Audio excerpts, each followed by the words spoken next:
Hey, welcome to another episode of Business Mojo and Margaritas, where I get all up in your business in 20 minutes or less.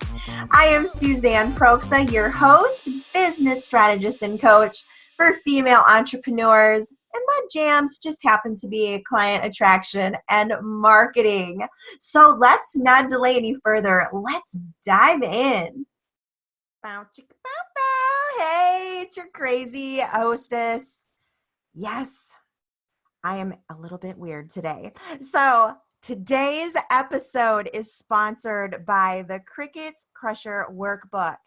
Are you struggling with getting clients in your business? Do you feel completely defeated because clients aren't knocking on your door? You're doing what you think is all the things, not really sure if they're the right things. You're wondering what Miss Lucy Lou over there has that you don't. Grab my free Crickets Crusher workbook where you actually just go through different sections and check off the things that maybe you're not doing.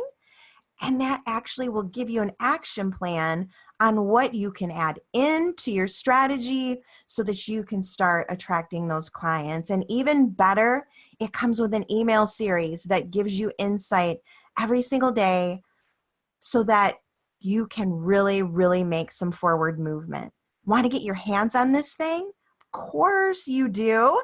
Head over to my website, suzanneproxa.com/p/crickets and get your hands on yours today.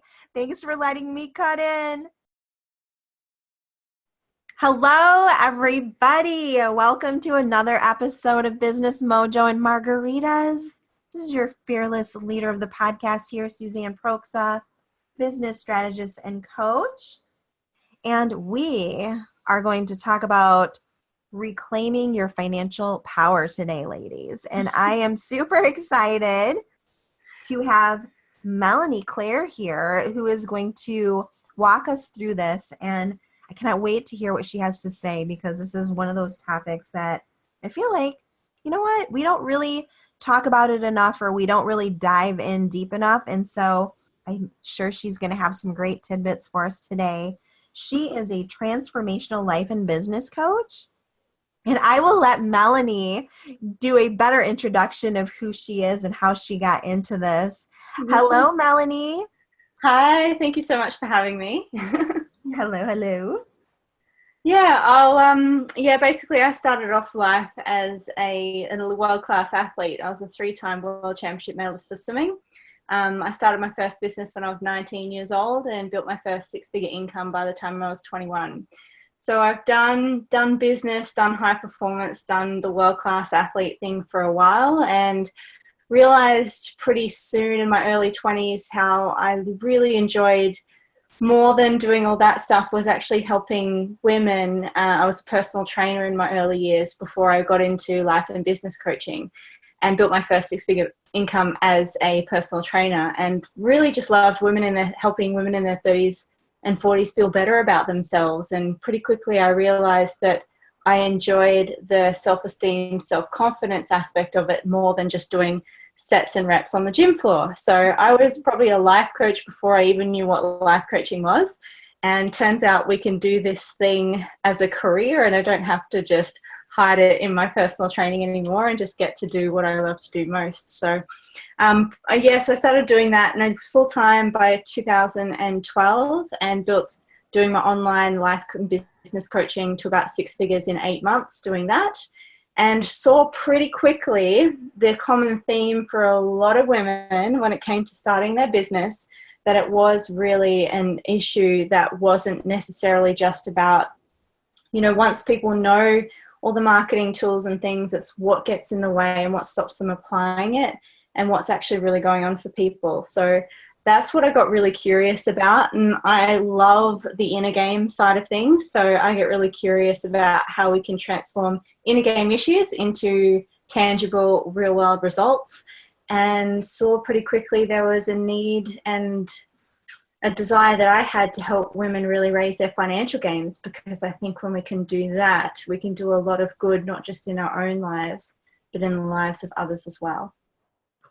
Awesome. So, I am, of course, pro women anything. And if we can rock it in our finances, that is awesome. So let's dive into this though, exactly what we're talking about. So what is financial empowerment and how does that differ from financial freedom? Yes. Well, I know financial freedom is something, and I know in our industry gets floated around a lot. And the definition of financial freedom is literally cash generating assets without any work. So that's, I think, sometimes people get that a bit confused. They think they're financially free when they're not really. Financial freedom is actually when you have cash generating assets in your asset portfolio without doing any work that more than covers your monthly expenses. So in other words, passive income greater than expenses. So that's traditional financial freedom. That's what a lot of people talk about. And that's what I've seen a lot in the personal development industry people want. And fair play, because it means that you are abundantly supported to live the life of your dreams. Who's not for that, right? Right. What I've seen a lot in women as well, whether they are in these states, whether they're going for these states, where they want to be a millionaire, they want to make more money, they want to be financially free, whatever the goal is, I found that there was another piece of the puzzle we needed to address, and this is this idea of financial empowerment that I've came to call it, which is simply that people feel like, or the woman feels like she has the power, ability, choice, and freedom to have a say in her financial condition. Because I think a lot of people are at a state where they feel powerless over it. Does that make sense? They're in a state where they feel like this is just like no matter what they do, they feel like they don't know when it comes to looking at their cash flow statements, they don't know what they're looking at. When it comes to looking at their balance sheet, they don't know what that is, So there's for a lot of women, there's a lot of fear around it. There's a lot of, I don't know what to do. There's a lot of, this is the way my financial life is, and this is just the way it's always going to be, which is a feeling of powerlessness. So I like to help women regain their financial power and feel like that they have power, choice, and freedom over their financial condition. That is important work too, because I know I often talk a lot about my crappy money stories and things like that were impacting my business early on. And Yeah. so the work that you're doing is very much needed because I know for sure I am not the only one. There are a lot of people out there who deal with that, and some of them don't even know it. Yeah. So, so tell me, like, why is it super important for women to reclaim that financial power in the world? Yeah, it's this is one that I think it's important for us. Sometimes we've got to spell this one out for women, because I think for ladies, where we tend to be more motivated by a desire to help others than purely for financial gain. Not everyone, but most women, we tend to be more motivated to make money when it's going to help someone else. Does that make sense? Whereas men can be a bit more motivated just for the financial gain. And it's not right or wrong, good or bad. Women may want more money, but they're just not motivated to do what it takes to make it if it's just for the money alone. We need that deeper calling, that higher purpose, that knowing in our soul that it's going to make a difference in the lives of other people, right? So, and we think that there's this whole idea of, I'm obviously, my accent, I'm Australian, and there's this whole idea that we grew up with, I know in the country I was born in, that, women, it's all about, the other people come first, and if there's anything left for you at the end, then you can have a little bit, like if there's any left over for you, but not too much so that no one else goes without, and all of those sort of very limiting and self-negating ideas, I think. And so I think for us women, as challenging as the concept is of raising our financial lives and our financial game and our financial equity, it's also the precursor for women of actually a rite of passage into their personal power, not just financially, but as women as well. It's a very much part of what we call the heroine's journey. Like we've got the hero's journey, the heroine's journey, the female path to greatness. Women, a lot of people feel like they're destined for greatness, but they don't know how to get there. a part of it comes from this journey of reclaiming their financial power, because there is, as I think it was Barbara Stanny. Barbara Stanny is one of my favorite women's financial authors, and she says that in terms of, you know, women reclaiming their financial power, that there is no greater way to limit your power in the world than by limiting your economic potential. So there's a lot of women out there, and I know you and I are not alone in this, more women go through it than not, that are limiting their economic potential, that are limiting their impact in the world, simply because they feel like it's not okay to have more. Yes. That's interesting that you say that. I mean, and that can come from so many different places. Oh, yeah. I mean, I know that, you know, one of the stories I always tell is how I realized that, you know, my mother's constant comments about how much money I made. Oh, yeah. That's a lot of money, and that was holding me back, worrying about what she would say if I was successful. And because I fully intend to be a millionaire. Oh, I'm on that path with you, girlfriend. Yeah. So, you know, I was in the back of my head, I didn't even realize it until I, you know, spoke with a money coach that was an issue.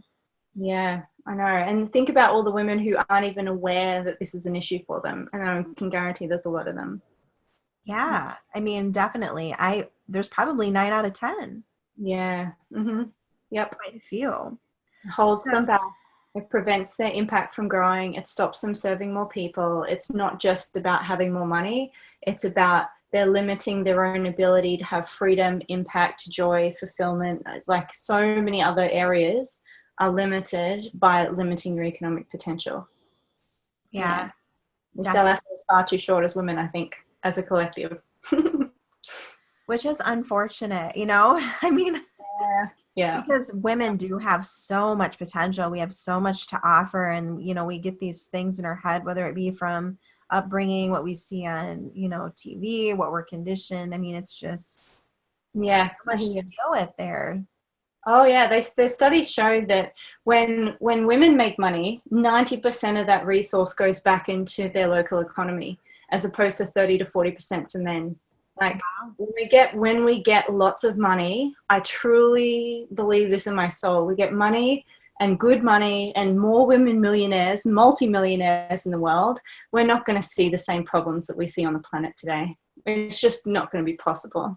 So we think, who are we to change the world? We are the very ones that are going to change the world. This generation, first world country women are going to be the ones that are going to change what's happening. I believe that. Yes, I agree with you. That is fabulous. I mean, I think we need to get that message out more and more. And, you know, I have an initiative, an empowerment initiative that I'm going to be kicking off. It's going to take a little bit longer than I had expected, but, and it's all about, you know, getting people to realize that power that they have and getting rid of all these stories and stuff. Yeah. So I am right there with you, sister. Yes. So, I mean, so the women that are listening are probably like, I don't even know what my issues are, but there's got to be something. I don't even know where to start. I mean, what is a woman's journey to reclaim her financial power? What does that look like? Yeah, it begins obviously with a willingness. Like without willingness, no transformation or change is possible. You know, there's the old saying, if you can lead a horse to water, you can't make him drink. But all you need is an ounce of willingness for this idea to open up in your life, because there is a greater power than any of us who wants this for all of us. And so if you show an ounce of willingness, it will be there right with you 100% of the way. It is about, as I think you were sharing as well, it's looking at all of the rules and the thoughts and the feelings around money that aren't serving you, and just sorting through it. Like sometimes when you do a spring clean in your wardrobe and you see all the clothes that you haven't worn for 12 months and you go, yeah, I'm probably not going to wear that one again. I'll donate that to charity. You know, it's about a clearing and completing that we tend to do in our physical lives. It's also about doing it in our financial life, and looking at the rules that we have around money and going, do these actually serve me? Are these of the highest good, not just for me, but I'm sure a lot of the people listening to your podcast are business owners themselves. Am I right? I think given that, yeah, it's like, do these serve me to help my clients? Do these serve me to live into my potential in my business? And if not, it's time to throw them out with the old clothes you haven't worn for 12 months and starting the journey there. The challenge is with women and finances is it's very much linked with us. Our power as women is linked through our sacral chakra energy, which is all around self-worth and deserving and how we feel about ourselves and our lives. So it can be a little confronting because facing your finances also means facing how you feel about it. And that's a huge part of our journey as women as well, is to have a look not only at the way that we think about things, but also the way that we feel about them as well. And doing the feminine path to greatness, which I talk a lot about as well, is very different to the man's. If you see any blockbuster movie, you'll see an example of the hero's journey. For us women, you know, in the hero's journey, you go out and you slay your demons. In the heroine's journey, the demons that we're here to slay aren't in the world around us, they're in the world within us. So the journey of reclaiming financial power is about slaying our own fears and demons and stories that do not serve us, not in the world outside of us, but in the world within us. And when we do that, the world around us changes, including our financial condition as well. So that is interesting, what you just pointed out there, you know, the hero's journey versus the heroine's journey. I never thought of that. Mm-hmm. But sure enough, I mean, that's another thing too that we see. Yeah, it is. So yeah, no, it's we're very different. Like, we do the same thing as men, we just do it in different ways. Mm-hmm. You know, I grew up as an elite athlete, so to show emotion was weakness. So of course I locked all of that shit away in a cage for 10, 15 years. And then when I had to finally deal with it, it was a huge mountain of emotion that I hadn't processed for 10 to 15 years. So that was fun to work through. Oh. But it is a difference. And there's a book by Maureen Murdoch, her name is, and she sort of was one of the sort of pioneers in the 80s and 90s who started saying, hey, the women's journey to greatness is different to the men's. The men's is more of an external journey. You know, they go out and they find the Holy Grail and all that stuff. Star Wars is a great example. If you have watched the Star Wars movie, that's the hero's journey in a nutshell. And the metaphor of it, at least. For women, it's more about the demons we're here to slay are in our unconscious. They're in the dark places of the psyche. It's very much an internal journey for us. So Maureen Murdoch, her book was kind of one of the pioneers in saying, hey, our journey is different. It makes it no less valuable, no less important, even though our journey is different. And I think that's something important we need to honor, because I think, you know, it's not a secret that men make 20% more than women still globally. Yeah. And that needs to change, you know? Sure does. And we're the ones that need to change it. We can't expect the men to change. We're the ones that are going to have to take it back. Like, we're the ones that are going to have to start asking for the raises, demanding that we get paid more. Do you know what I mean? Like, we're not going to get given this raise. We're going to have to ask for it, I think. And we each have the power to do it. It's just about teaching every woman that she already has that power within her and more. We have the power to create life and everything that goes along with that. And I think it's interesting that you brought up, you know, the salary differences and that we have to ask for the increases and everything. You know, being somebody who is in HR and has been in HR for over 19 years, you know, I mean, that is so true. You know, you'll often see where the men are they're given raises. They didn't ask for them, but the women have to go to bat for themselves and do practically a whole case. Whole case study as to why they're worth the raise they're asking for. It's crazy. And so I know that, you know, one of the things that you talk about is greatness. I mean, you know, what does that path look like for a woman to get there? You know, what is their path to greatness? Yeah. Well, I wrote it out. There's a free gift I put on my website, and it's called Girl Boss Guide to Greatness, which is, it outlines 5 steps on the path to do it. And the first step really is for women reclaiming their financial power, answering their own personal call to greatness, is number one, to just recognize that greatness is calling you. Oftentimes with women, we don't actually recognize the signs that greatness is calling us. We actually think something's wrong. So greatness calls you when you've got increasing feelings of discomfort, when things that used to work in your business stop working, when the tap gets turned off financially, or you get handed what we call a divine storm, where just shit hits the fan in all areas of your life at once. People think that's something wrong. That's actually usually like, great job at the level you're at, time to play a bigger game. So first step is to recognize when greatness is calling you, because most often people think that that's something wrong, whereas it's actually a sign you're going to a whole new level. So recognizing it is the first thing. The second thing is, when you recognize that it's calling you, the job is to go feminine first. So if we're female badasses, we got to use the feminine energy. So we go feminine first, which is actually to choose stillness first rather than going into more action. So it's actually about carving out time and space to connect with yourself, to get super clear on what you want, to let go of what no longer serves you, process all thoughts and emotions. It's actually about creating space. It's about taking everything but the essentials off your list. And it feels, because the feminine energy slows things down. She'll slow things down before she speeds them back up again. But there is a reason why they say, I realize the time too, I'm just saying, I'll say this quote though. There's a quote by Ovid, and it said, a field that is rested gives a bountiful crop. And that's what the feminine does. It gives your field a rest period so that it can continue to produce a bountiful crop. So we go, greatness is calling you, shit's hitting the fan, go stillness, clarify what you want, clear out what's been in the way, and then take action to support it. So when we use this principle as a feminine badass warrior in the world, we recognize when greatness is calling us, we choose stillness and get really connected to who we truly are, and we use our masculine action taking to support our feminine badassery, not the other way around. Awesome. So if you were to give one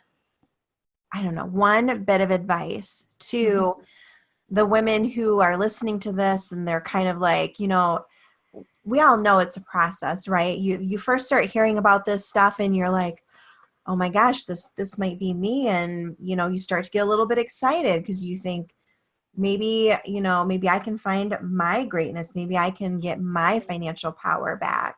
Yes. What is your first thing that you would like to tell somebody who's starting to feel that twinge of excitement? Yeah, absolutely.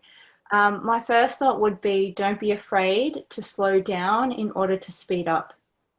Part of the problem with feminine power is we don't value her in society. That's why we've got 80%, we're 80% on the dollar.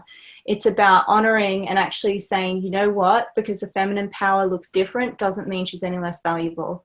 And it's about not being afraid to slow down in the short term in order to speed up.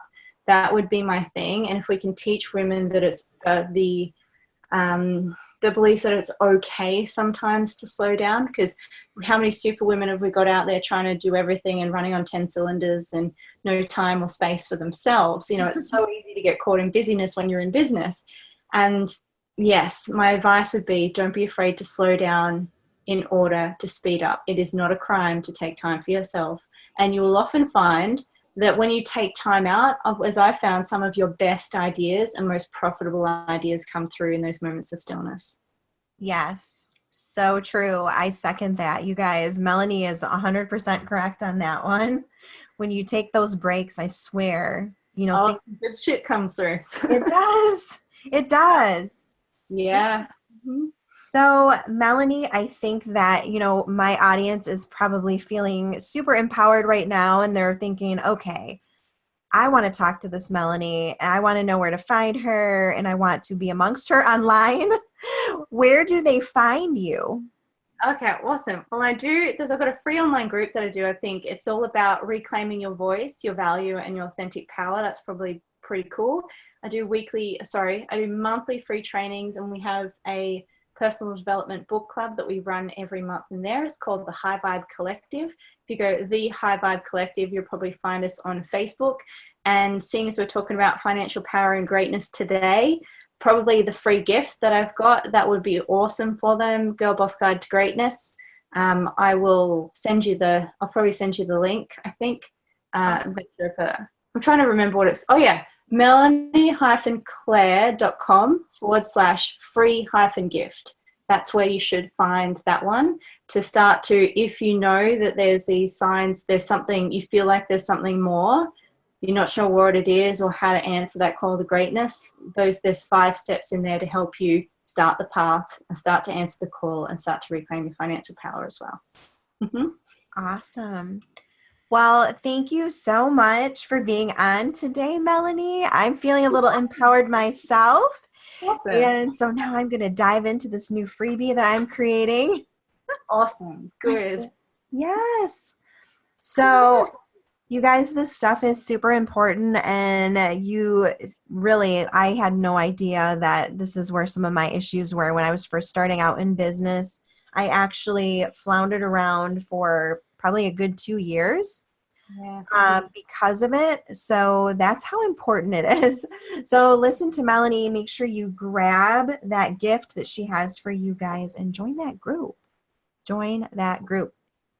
So again, thank you so much for being on, Melanie. And hey, everybody, if you want to join my Facebook group with the same title as the podcast, you can find us over at fempreneurs.biz. And maybe, just maybe, we could get Melanie to do some Q&As or something at some point in there. I'd love to answer some of your questions. Anytime. Just say the word. I'd love to. Awesome. All right. Well, thank you everybody for listening. Thanks again to Melanie, and we'll talk to you in the next episode. Thank you so much for listening to another episode. I'm so glad you decided to roll with me yet again. Hey, if you loved it, please give me a rating and some little comments on iTunes. And hey, if you're thinking that working together with my crazy self sounds like a fantastic idea, hunt me down, SuzanneProxa.com. That K is before the S. You can find all of my coaching information, my blog, my courses, all of the things, all right in one spot. And with that, I will see you in the next episode, gorgeous.